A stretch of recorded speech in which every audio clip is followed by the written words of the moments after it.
Baik,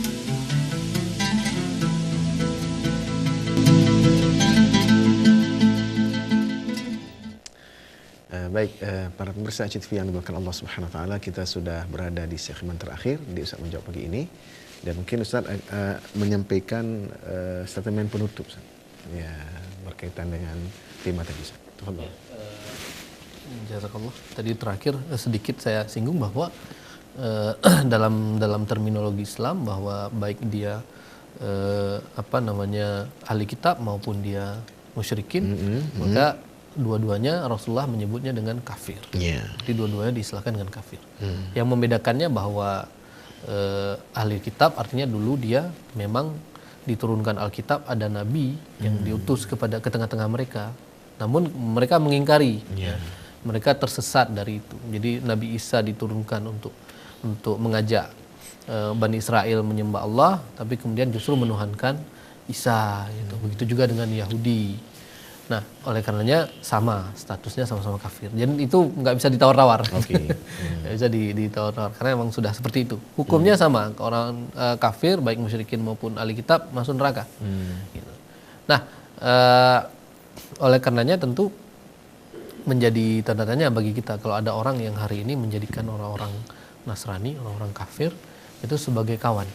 Gitu, kawan dekat malah gitu. Padahal di dalam Al-Qur'an sudah dilarang gitu, oleh Allah gitu. Jadi kalau kita mengatakan bahwa diri kita kan lebih tahu tentang diri kita. Iya, pihak yang paling mengetahui tentang diri kita adalah yang menciptakan kita.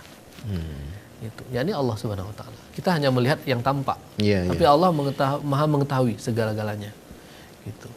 Nah, kemudian di dalam mazhab Syafi'i sendiri, seorang Muslim yang tidak mengkafirkan pemeluk agama selain Islam, baik itu Kristen, Yahudi, Buddha, Majusi dan lain, atau bahkan ragu tentang kekafiran mereka ini, agama-agama lain ini, atau membenarkan doktrin atau ajaran-ajaran agama lain ini, misalnya doktrin gereja, doktrin Kristen dan lain-lain, maka ia dihukumi kafir.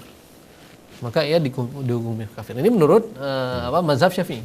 Bahkan Imam An-Nawawi, salah satu ulama mazhab Syafi'i yang terkenal, beliau nyatakan siapa saja yang tidak mengkafirkan orang yang beragama selain Islam seperti Nasrani atau meragukan kekafiran mereka atau membenarkan doktrin mereka, maka dia telah kafir meskipun bersamaan dengan itu dia menampakkan dirinya Islam. Gitu, dan meyakininya.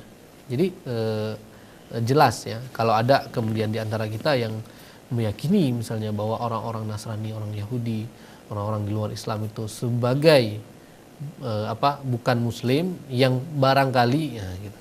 Jadi kita meragukan gitu kekafiran mereka, itu bisa-bisa kita juga jatuh kafir. Jadi hati-hati, ya. Hati-hati. Karena ini persoalan akidah. Jadi kalau kita mau bahas persoalan keimanan, ya berarti kita sedang membahas masalah akidah.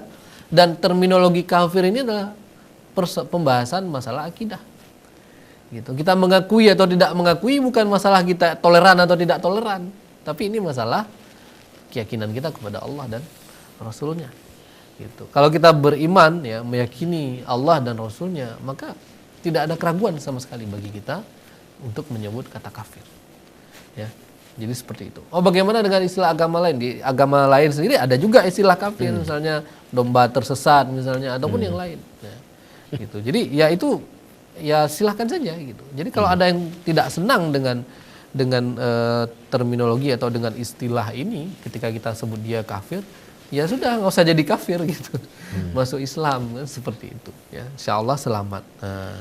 Jadi sebagai penutup para pemirsa yang dirahmati Allah Subhanahu Wa Taala, istilah Muslim dan kafir ini adalah istilah yang sejak awal digunakan oleh Al-Quran.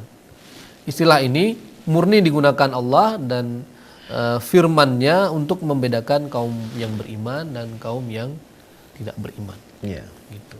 Jadi kaum yang beriman mukmin, ya, kaum yang tidak beriman atau kaum yang ingkar itu adalah kafir. Jadi jelas. Ya. Bahkan di banyak hadis juga Rasul sebutkan ketika misalnya menjelaskan tentang sholat. Sholat adalah pembeda antara muslim dan kafir. Jadi jelas. Gitu. Ya. Jadi jangan ada dusta di antara kita gitu terkait dengan penggunaan istilah ini. Dan selama berabad-abad penggunaan kata kafir untuk menyebut orang-orang di luar Islam ini nggak ada masalah. Ini tidak ada masalah sama sekali. Nah, kenapa sekarang menjadi masalah gitu? Ya, orang yang menyebut orang lain kafir disebut tidak toleran, disebut tidak Pancasilais, disebut radikal dan seterusnya. Padahal kita mengamalkan ajaran agama kita dan sebagai bentuk ketaatan kita kepada Allah dan Rasulnya gitu. Ya, jadi kalau ada orang Muslim